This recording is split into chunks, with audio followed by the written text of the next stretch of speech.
Greetings, everyone. This is Richard Solomon. Welcome to Taking Care of Business. This week, I have to actually thank Jack Lerner for introducing me to Antonio Saillant, who is our special guest this week. Antonio is with Angel Light Pictures Entertainment Group, and he has a real specialization in eco-friendly adventures, for lack of a better word. Welcome to the show, and let's get right into it. Tell me about all these great things that you're doing involving the environment and eco-production in the film industry and all that great stuff. And how did you get there? Well, for me to get into all that, I would have to tell you how I started, because I didn't graduate with a film degree. That's number one. I had no intention whatsoever. I have no entertainment background at all. Neither do I. And I don't have a radio degree either. Yeah. So it was very interesting because I graduated with an aerospace mechanical engineering degree, and I used to be a Con Edison energy consultant. And I guess what happened was one day I met this individual at a bar, and we were having dinner, and for 4 months we became really good friends, and he just happens to be a musical director on Broadway. So he decided his name is Michael Rafter, and he did Broadway shows like Gypsy, Sound of Music, King and I, and he invited me to these dress rehearsals. And that must have been really cool, by the way. Oh my God! I'll be honest with you, I never went to a musical in my life. That's another thing. So when I sat there and I saw all this amazing people being creative, a dress rehearsal is when everybody who is involved creating this musical was there: family, friends, producers, people in the film industry, etc. So I got to meet all these wonderful individuals that I had no clue who they were, and they wanted to know who I was because of my relationship with Michael, and when I told them I was an engineer, they were intrigued.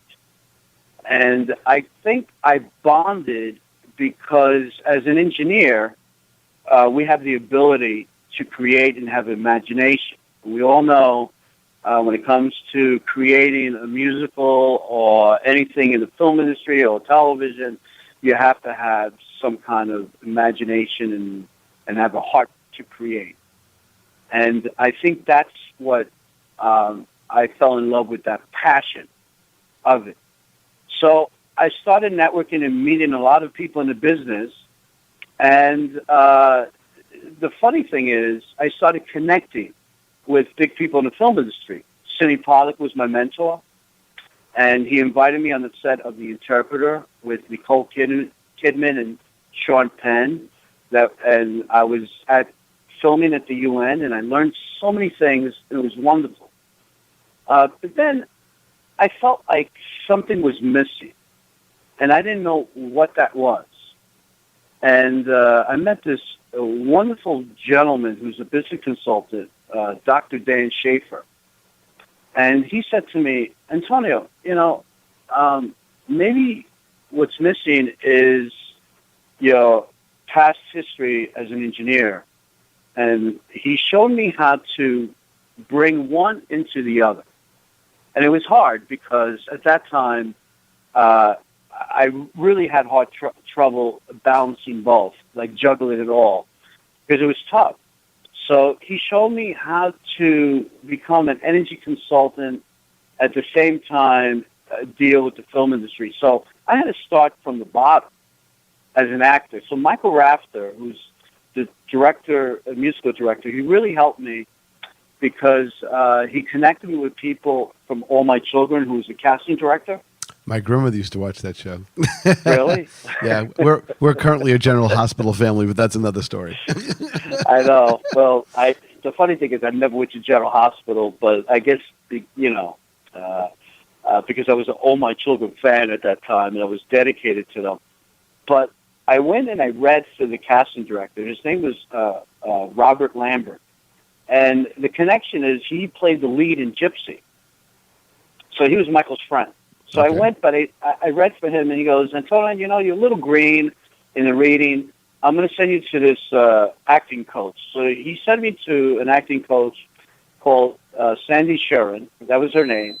And I tell you, she kicked my ass, when it came to acting. And when I was ready, she called Robert and told I was ready.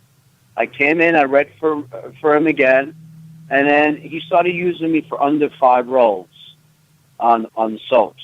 Okay. And under 5 is anything with under 5 lines.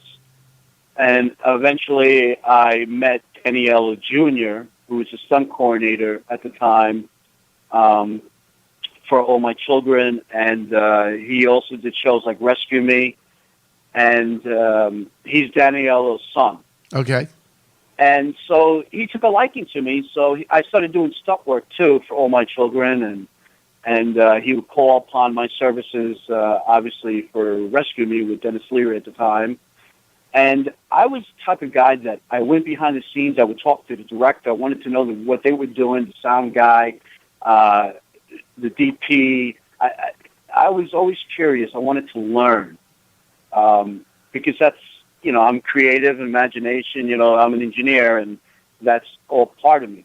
And then I started to notice things that didn't make sense to me, and that's the waste. Like bottles. what kind of waste? The use of plastic bottles, all over the place. The fact that they're still using, diesel fuel and the lighting wasn't energy efficient. And these are stuff that I grew up in, in the energy business, because I did a lot of work with the World Bank. I was the energy manager at the time for it. I did a lot of pharmaceutical, Bristol Myers Squibb, Hospital Roach. I did Radio City Music Hall. I was the energy guy. I did the old Yankee Stadium with the lighting to reduce the load. Because way back then, we didn't use words like sustainable or green. The words we used was energy conservation, energy efficiency. Those terms, to me, in my mind, in our minds, did not exist at that time. So our thing was to reduce the load so we didn't have to build another power plant. Well, but that makes incredible sense, because as an engineer, the incredible red tape that's involved in and the studies and the impact and the hiring and the budgeting. Whereas if you can look in business, the best way to make money is either to buy cheap or to cut your expenses. So in many ways, you're trying to do a lot of the same things from an energy point of view, which makes perfect sense. Right. Right. And then I started to notice not just cars that were sent to the people in production, like the producers, the actors, and the crew. Why are we using gas-guzzling cars? Why not hybrid? They have the technology now, and they could use it, and like things like that. What are they doing with the costumes? Are you recycling them, or they're giving it away after they use them? What are they doing? To make it sustainable. eBay. Right. Well, believe it or not, yes. Yeah, eBay. You saw that a lot, So, and catering with the food was a big part of it too, because now if you go to the website, in New York website for the mayor's office for film and television, they have everything outlined there. Vendors, how can you do it, to different recycling plans, to best needs and productions when it comes to being sustainable. So this thing has been really taking off, and people are learning, but you need to spread a message. And the reason why the entertainment business is huge, and believe it or not, I came up with this concept because if you wanted to send a message, film and television is shown all over the world, not just in the United States of America. So if the film is sustainable and the network is sustainable and the television shows are sustainable, people could learn from it, learn from doing. And I think that's very important. So when people find out that Disney and DreamWorks, Paramount Pictures and so on, and the big guys are doing it, then everybody will do it. But let's face facts. The independent market, which is, I'm talking about independent producers, when there's a budget of a film, let's say $5 million, it costs money to go green. It's not cheap, and I always believe there should be an incentive put in place, just like an incentive in the buildings, like you have LEED. Yep. With the for leadership. For people who don't know, LEED is what? It's leadership in energy and environmental design. So it's a building certification, which basically is a set of ratings for systems for design, construction, operation, and maintenance for either a building or, believe it or not, homes. And I always believe we should have something set in place for the film industry. And this way it will give an incentive and some kind of rating. This way when you watch a film, when it says rated R, rated PG-13, they'll see some kind of rating there, and then people will know what that means and go, wow, that film is sustainable. Well, it's interesting. At the end of the movie, you see, like, no animals were harmed in the making of this movie. And in many ways, it would be like, no animals were harmed in the making of this movie, and no unnecessary energy was wasted. Yes, there you go. Or 12,000 bottles gave their lives to make the containers that contain the film. Mm-hmm. Oh yeah. Well, here's a funny statistic for you. The PGA, the Producers Guild of America, came out with this number. Their one film equals 22,000 plastic bottles of water are used on the set. Wow.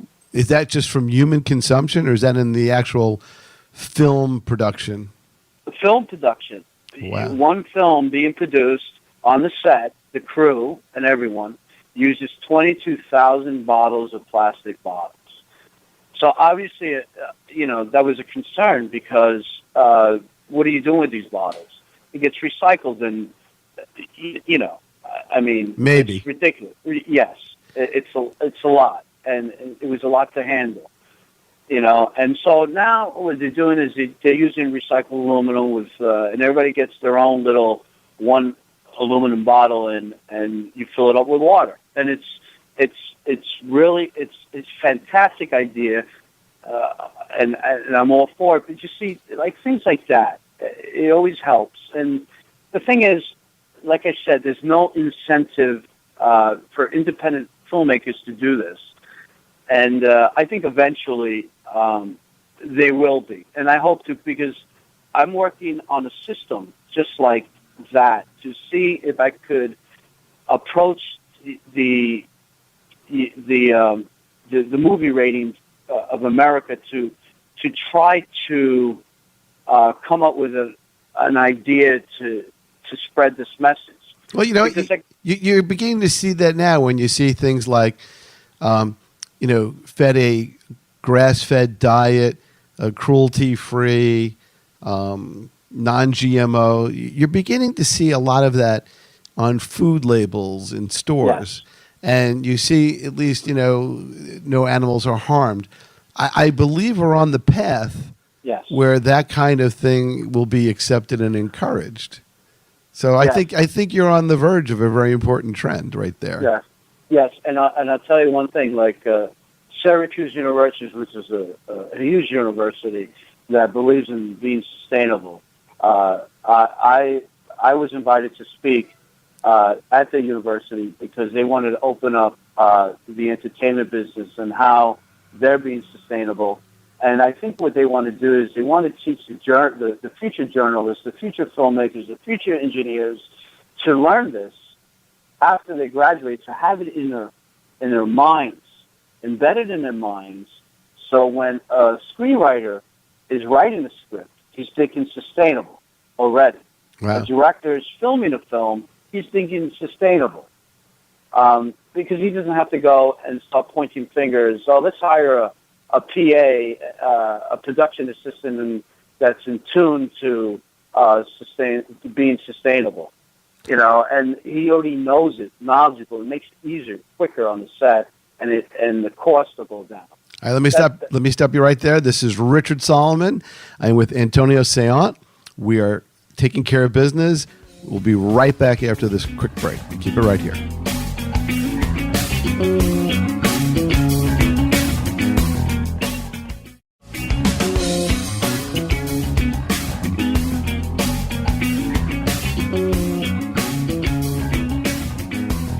Welcome back. Richard Solomon taking care of business with sustainability expert Antonio Saillant. Now, we were having a fascinating first round of discussion. I'm going to just interject here for 1 second.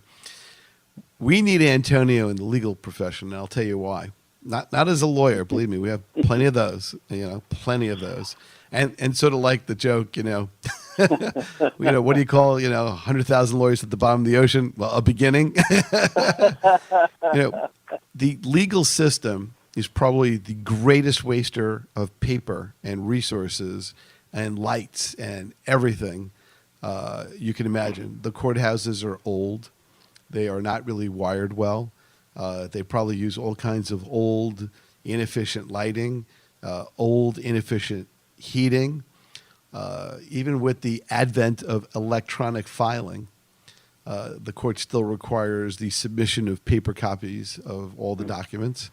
So there's really tons and tons of paper being used and copied. I hope that the court system, when they're done with the paper, recycles it.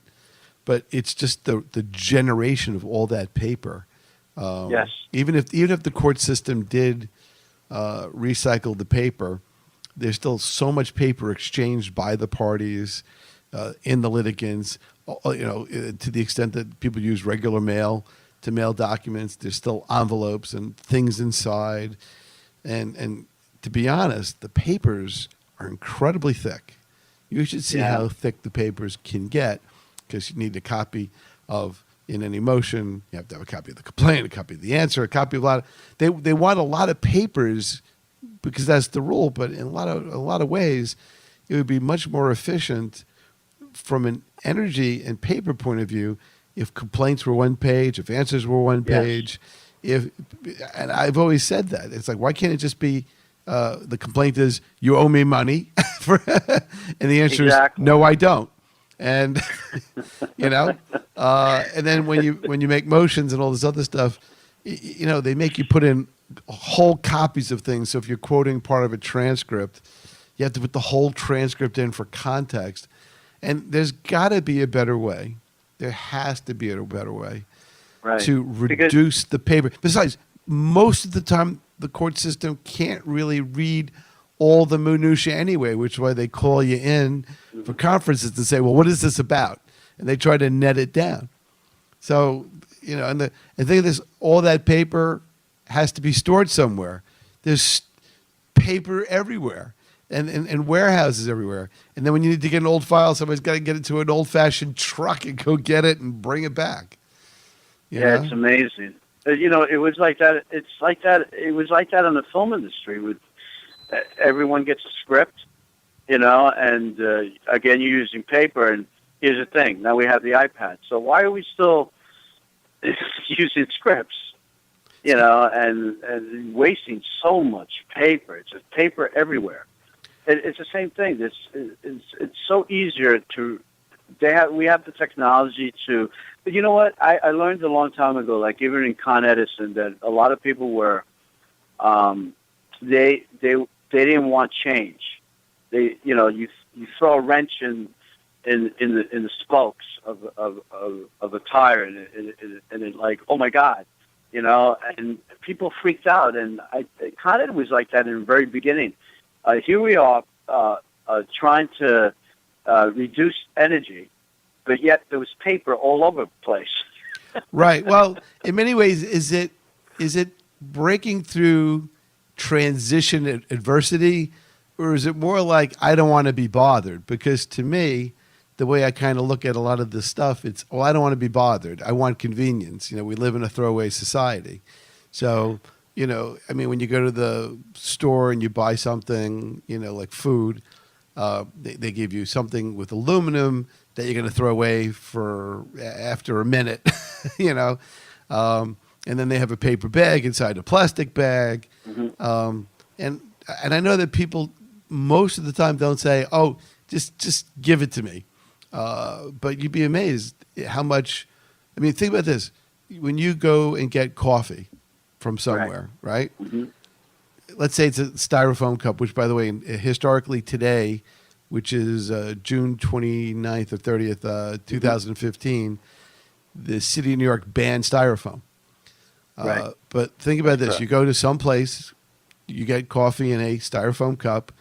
You use that cup of coffee for somewhere between 10 minutes and 5 hours, say. And then that cup will live on for 20, 30,000 years, Mm-hmm. in some landfill somewhere. And it won't break down. So, Right. you That's the problem we have, and even in the New York subway system, I always hear people complain about the rats and stuff like that. But here's the thing: the garbage can's there, and they throw the garbage into the tracks. People throw garbage on the floor, and the garbage can's right next to them, and people, I think, are just pure lazy. We go to Germany. And in the European countries, these kids, the parents teach them, shut off the light. They have recycling bins, and it's divided. The kids do it. They're in tune to it. Our kids here, unfortunately, you have to tell them twice, 3 times, 4 times. A lot of them get the concept, a lot of them don't. It's an inconvenient. But that's why schools, want people like me to do speeches to teach people, learn from doing. I want you to come to the court system. I'm telling you.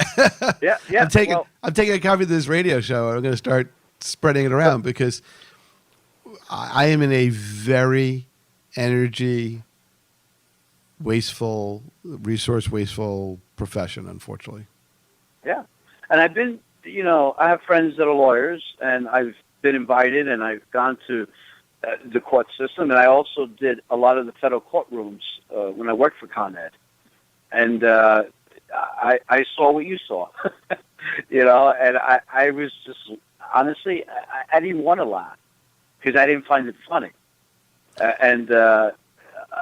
At this, especially now, we're talking about 12 years later, and they're still using a lot of paper.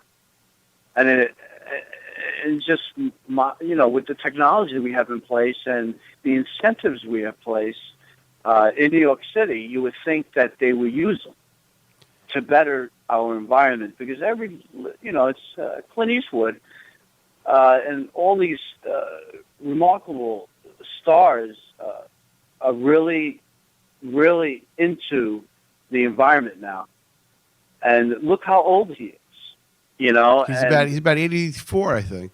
Yes. Yeah. Yes. And it's just amazing that they're putting their foot down by Robert Redford. He just did a speech, I believe today at the UN to talk about climate change and because, people look up to him as an actor. And it's funny. The first thing that he said when his opening speech was, "I apologize for being an actor. Forgive me for that." Because, people look at him as an actor and they don't understand that he's also into the environment. He's an advocate, and he had to make that clear that he is. And he believes in our planet. He wants something done, and UN could help big time to spread that message worldwide. Because this is not just a United States of America problem. This is a global effort. Oh, no doubt. Look, pollution elsewhere comes here. Yes. The pollution, the air pollution in other places ends up here. Garbage in the water ends up somewhere. Yes. Chemicals in the air Oh, circulate everywhere. Look, I'm a spokesperson for the Green Festival, which is one of the largest festival for being sustainable in the United States. And I started in the Javits Center in April in New York City. I went to Washington, D.C. last month. I'm going to California in September. My last stop is Portland, Oregon in December. And I'm going to San Francisco before that. And I'll be honest with you, this is my first time doing the Green Festival. Normally I go to film festivals. And this is new to me. The difference is the people that go to the Green Festival are consumers, meaning regular people, and that buy products. And everything that they're buying is sustainable. When I mean, I'm talking about food, clothing, things for the home, solar energy, hybrid cars. BMW was there. I'm looking at their beautiful vehicle, and I was just blown away by all this. And here's the thing. When I started my speech, people were listening because I said, hey, the film industry, we could use these people in the film for product placement to spread a message. Oh, yeah. And that always helps. And like I said again, it spreads the message all over the world because it's film and television and people see it and they're aware of it. And they go, wow, this actor is drinking this type of green tea, from this company, or driving that car which is hybrid in the movie itself. Obviously, if you're doing a period piece, it's more difficult to do that. Yeah, I guess Downton Abbey. Right. Could you please pass the filtered recycled water? Why, yes. Yeah, but exactly. So, of course, but you can still do things, on the set itself, that's not like behind the camera, that could be sustainable. And like, the DP, the director of photography, a lot of times they hate change in the lighting. They think that the new energy efficient lighting changes how the film will look, in the camera and the monitors. And Sidney Pollack was one of my favorite directors. And I tell you why.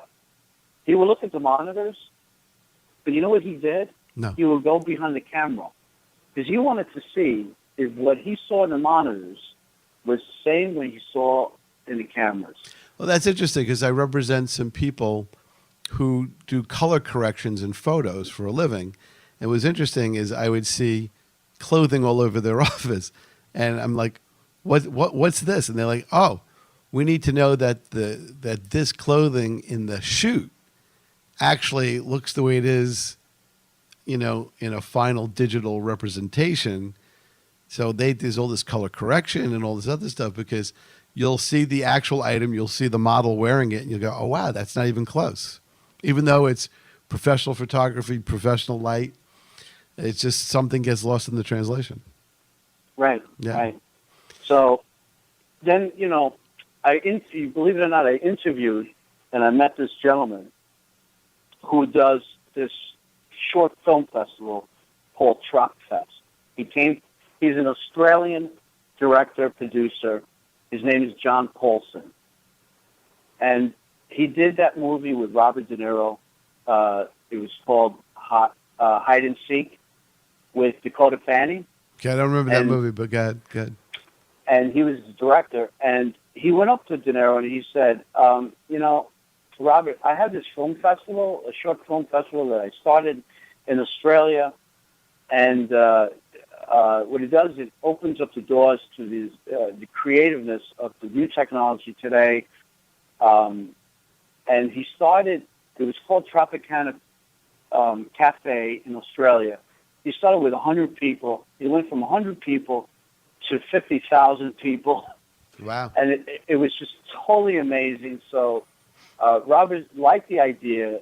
The films are not more than 8 minutes long, and it opens up the doors to future directors, writers, and actors.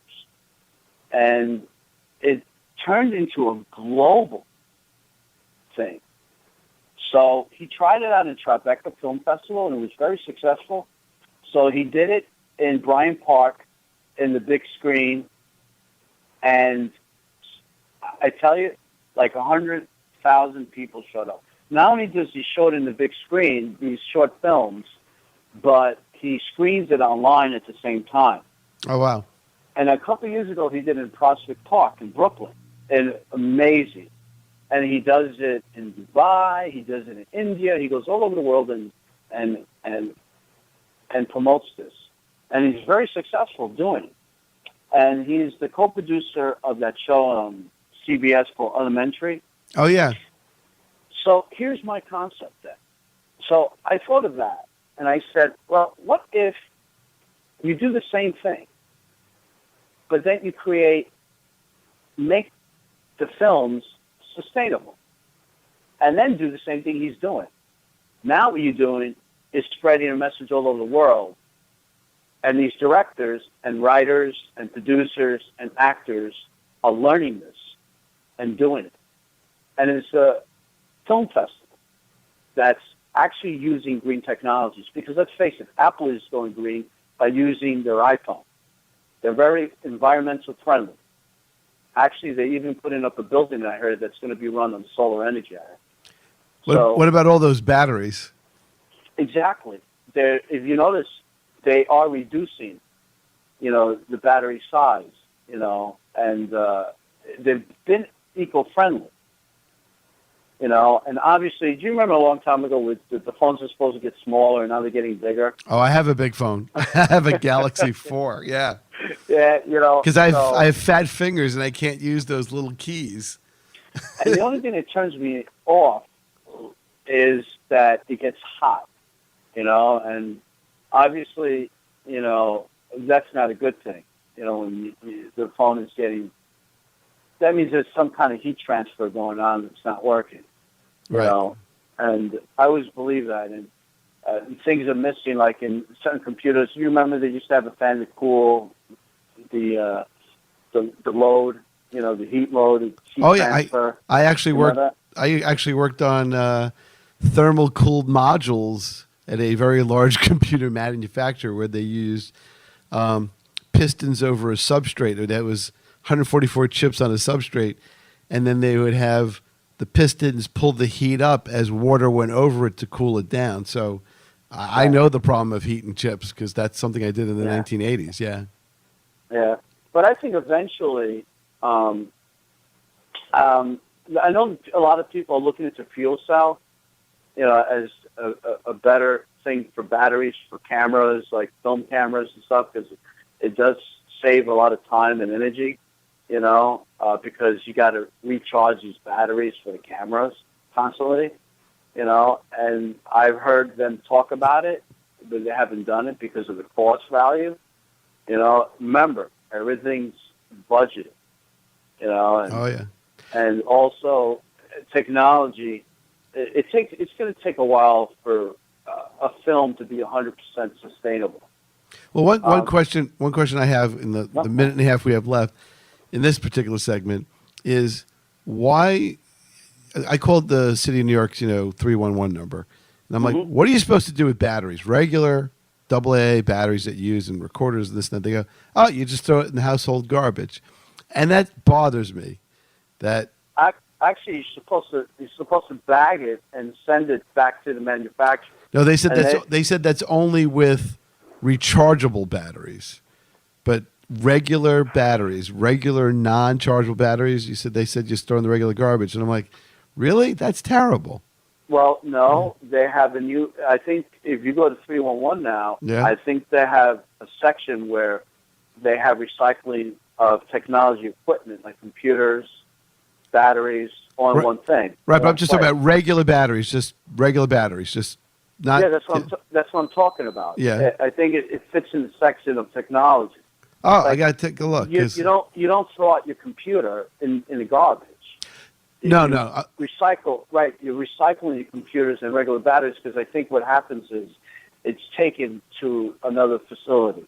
You Well, can't recycle, right? You gotta figure. It's like a ballast, electronic ballast. yeah. Do you remember the old days where they had? I did Columbia University. Hang on one second. Hold on. You're going to finish that thought. On the other side of this break, Richard Solomon on sustainability with Antonio Saillant, planetgreenfest.org, angellightgroup.com. We'll be right back.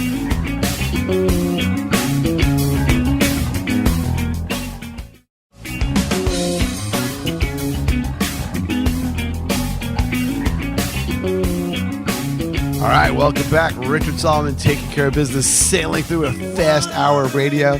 Again, if you want our websites on YouTube, look us under TCB Radio, WCWP.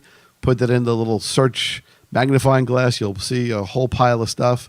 We're doing really, really well. And our website is tcbradio.com. You can always send us an email. You could call us at the station, 516-299-2683, and leave a message or talk to people about the show, and we welcome everybody's thoughts and comments, and that's how we get great guests like Antonio Saillant, who was recommended by Jack Lerner. So see, it's all about 2 or 3 degrees of separation.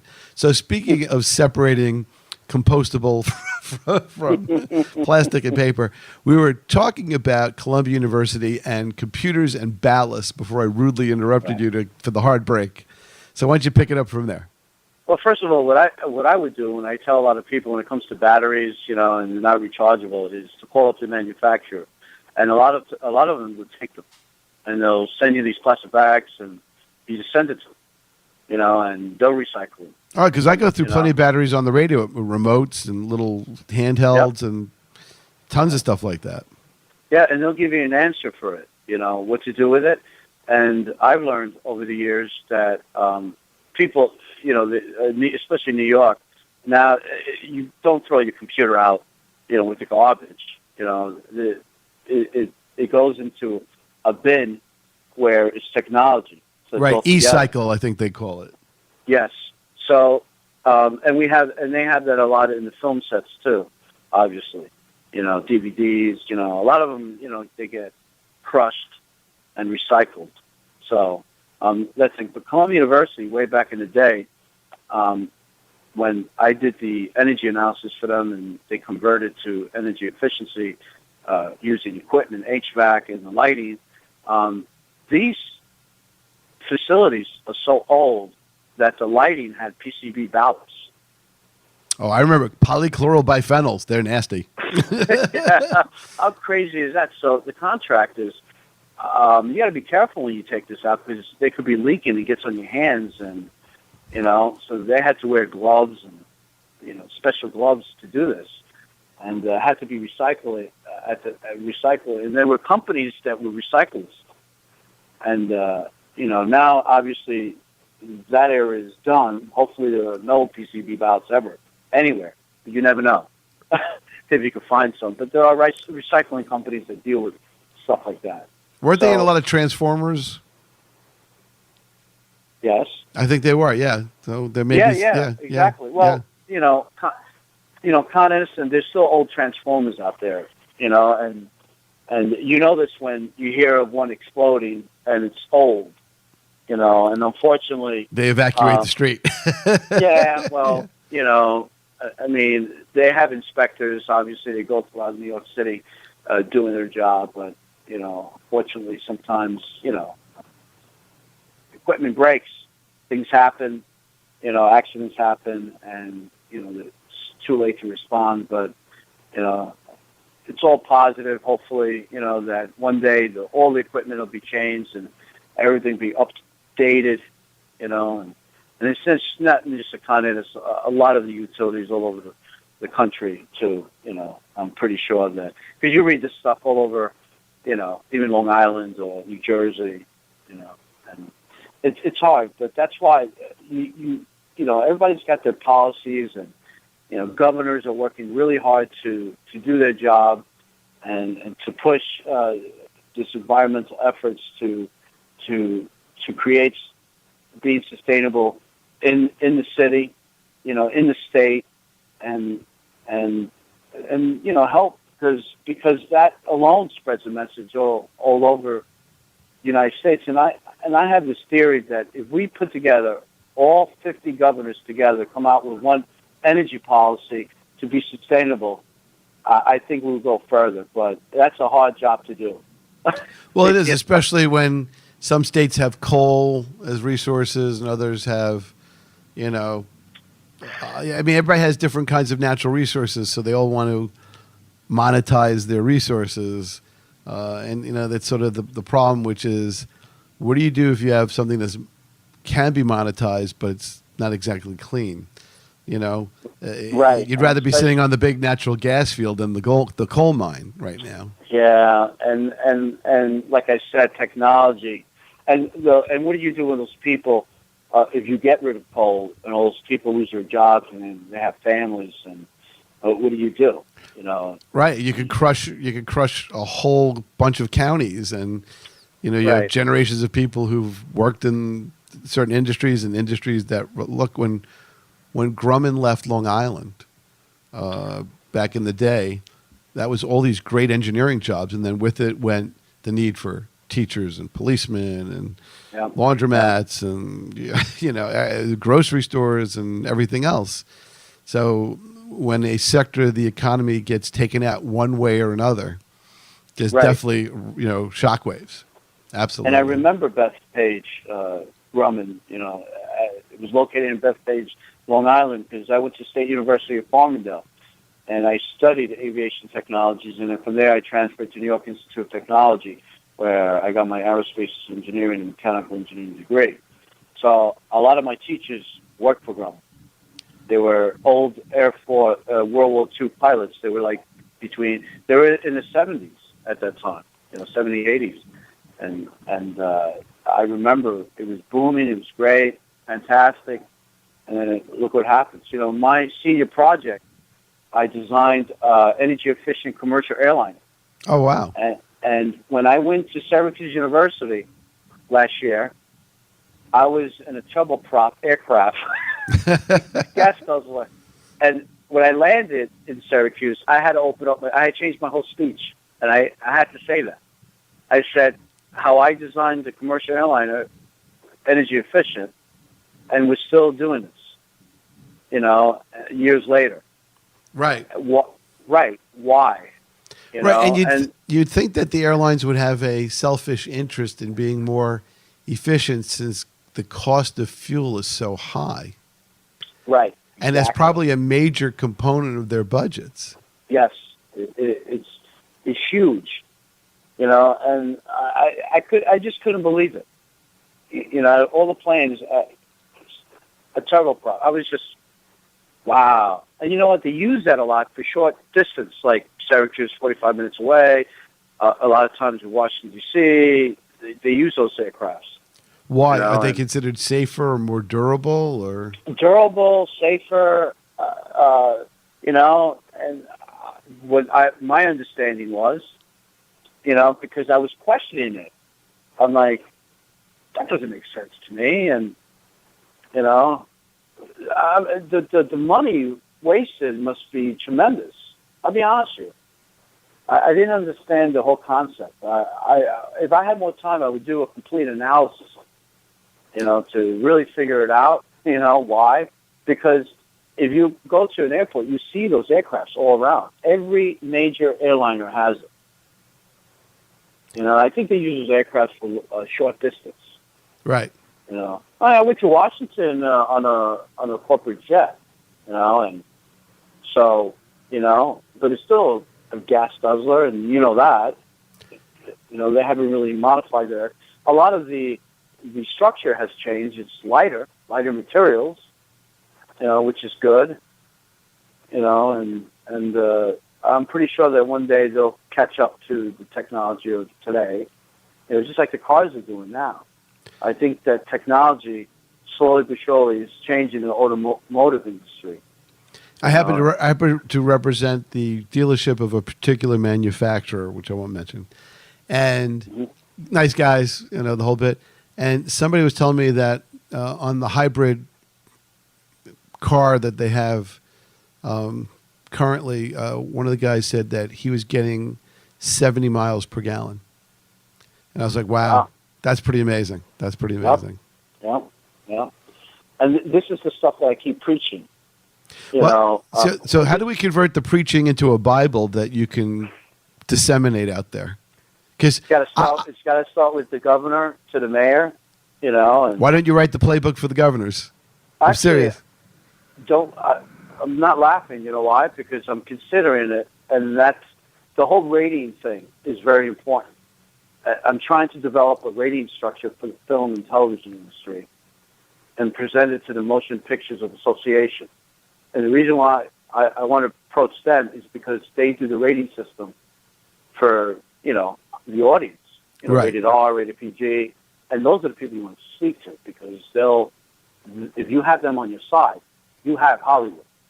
And every motion picture, whether it's independent or not, and I think if they like the idea, like the people, everybody in the entertainment business is starting to do it. So here's the thing. If you give them an opportunity, let's say, for example, 5 stars is the most, right? Yeah. So if you see 5 stars, for example, on a film of being sustainable, like a big S with 5 stars, tell me that everybody, whoever it is, Paramount, DreamWorks, they want to be that 5. They don't want to be 3. And then all of a sudden Paramount Pictures is 5. It's sort of like the restaurant ratings in New York City where you see someone and it's like, C, and you're like, Right. Exactly. But, Disney's going to say, we better be 5 guys, okay? Because every company now has a director of sustainability. Even the NFL, the Major League Baseball, if you do research, you're going to see that there's a gentleman there or a female there trained to get these people online with being sustainable. Wow. And it's very important whether you're in the sports industry or in the film industry or in the television industry because that sends a message again all over the world. If they do it, everyone's doing it. The buildings are doing it. And it'll catch on. And guess what? Our kids are going to do it too because they're going to learn from them. And speeches like the things I do at the Green Fest. I can only imagine if there are 22,000 water bottles expended in one movie, how many water bottles are lost, to a sporting event. Exactly. There you go. And they're still using these plastic cups, in basketball games, and I just stare. What do you say? And then this is the thing: they have a director of sustainability that works for these companies. The NFL, Major League Baseball, NBA. And I still see these plastic cups.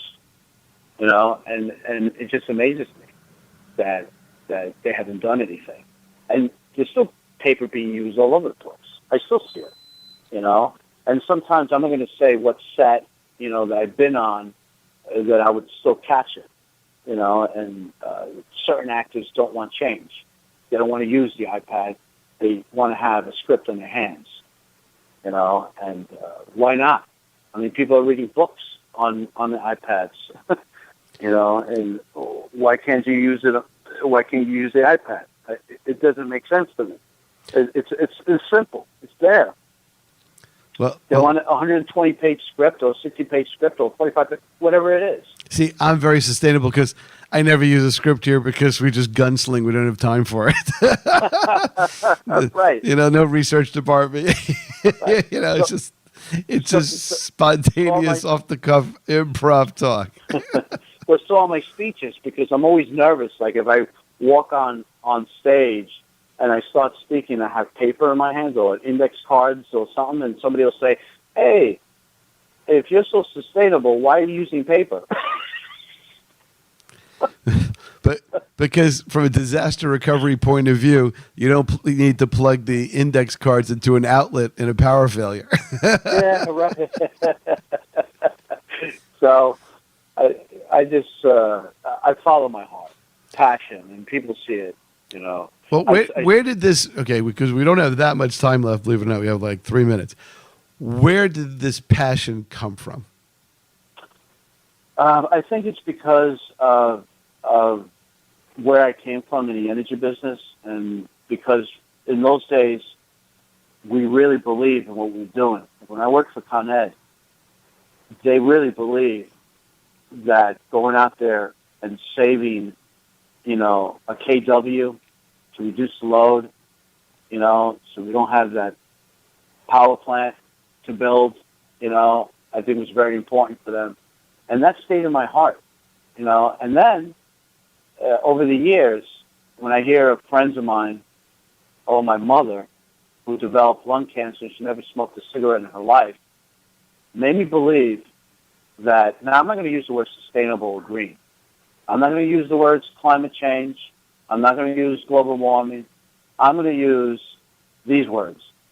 The fact that something's wrong with the air that we're breathing, the water that we're drinking, and the food that we're eating. And we're getting cancer. And at alarming rates. At alarming rates. And at younger ages. And young age. When I hear my biggest mentor in life was Michael Landon, who was the actor in Little House on the Prairie and Bonanza. And Bonanza, and also a director. And that man was physically fit. Got cancer. Bill Bixby from The Hulk got also cancer. Patrick Swayze, cancer. Steve McQueen. Steve McQueen died of mesothelioma from the asbestos that he used from racing. Yes. Sidney Pollack, cancer. My mentor. And my hair just stood up right now when I said his name. Yeah. Because that man was the biggest influence in my life, when it comes to being a filmmaker and being creative. Ted Kotcheff also, who's the one who directed Weekend at Bernie's, Rambo, the original, North Dallas 40, all these great films. I learned from these old Hollywood people, and they all have passion and heart, and believe it or not, they all have a passion in the environment. They always did, and Ted Kotcheff, who was the executive producer of Special Victims Unit for 13 seasons, always had that in his heart when it came to being on the set and sustainable for NBC for that show, Law and Order Special Victims Unit. Because when I was there and I mentored Ted, I'm going to tell you, they had a wonderful program when it comes to being sustainable. And that's what I totally look for. And I was, I even congratulate Ted, because, what? A lot of people are not in tune to it, but he was. He was. To his credit. All right, yep. Speaking of limited resources, we are out of time. Okay. All right, angellightgroup.com, planetgreenfest.org. Great stuff with Antonio Saillant, who I appreciate and thank for being with us today. We'll see you next week. Taking Care of Business was produced in the studios at WCWP, hosted by Rich Solomon and produced and edited by Chris Maffei. For more, visit tcbradio.com and WCWP.